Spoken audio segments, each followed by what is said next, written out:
ใช้รถใช้ถนนด้วยความปลอดภัยเจ้าหน้าที่ยังกวดกาเข้มงวดสนับสนุนโดยเป๊ปซี่การกลับไปเฉลิมฉลองปีใหม่ลาวอยู่ท้องถิ่นแดนใดก็ตาม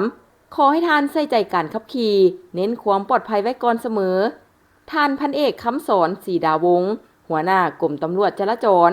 กรมใหญ่ตำรวจกระทรวงป้องกันความสงบให้สัมภาษณ์ต่อนักข่าวปกสในโอกาสที่ท่านได้ลงเคลื่อนไหวกวดกาสีนำเวียกงานอยู่จุดกวดกาเข้าออกสีเกิดทางด่วนลาวจีนในวันที่16เมษายน2025ว่าโดยรวมแล้วการป้องกันการฉลองบุญปีใหม่ลาวพ.ศ. 2568ระยะผ่านมา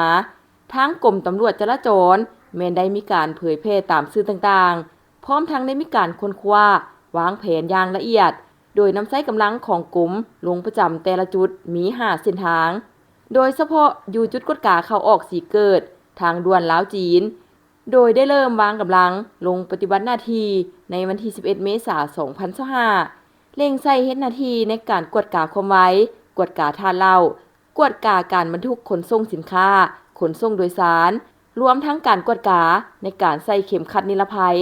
สำหรับรถจักรผู้ขับขี่ผู้ซ้อนแม้นให้ใส่หมวกกันกระทบก็ให้ใส่สายหัดค้างอย่างแน่นหนา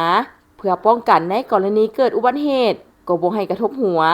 ท่านพันเอกคำสอนศรีดาวงศ์กล่าวตื่นมาอันสำคัญอีกอย่าง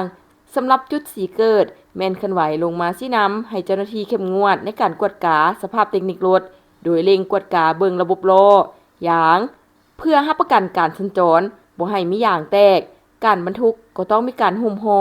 เป็นต้นรถบรรทุกรถกระบะที่มีการแก้เครื่องก็ต้องได้มัดยางแน่นหนา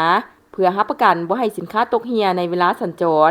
โอกาสนี้ท่านยังได้เรียกร้องให้บรรดาท่านผู้ใช้รถใช้ถนนจงปฏิบัติกฎจราจรเพื่อชีวิตปลอดภัย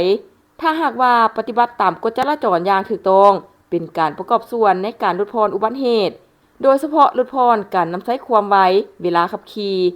ซึ่งสาเหตุหลักที่เฮ็ดให้อุบัติเหตุเกิดขึ้นถึงแก่ชีวิตแม้นใช้ความไวเกินขอให้บรรดาท่านที่ใช้รถใช้ถนนที่จะเดินทางกลับไปฮอดมาถึงจุดหมายปลายทางด้วยความปลอดภัย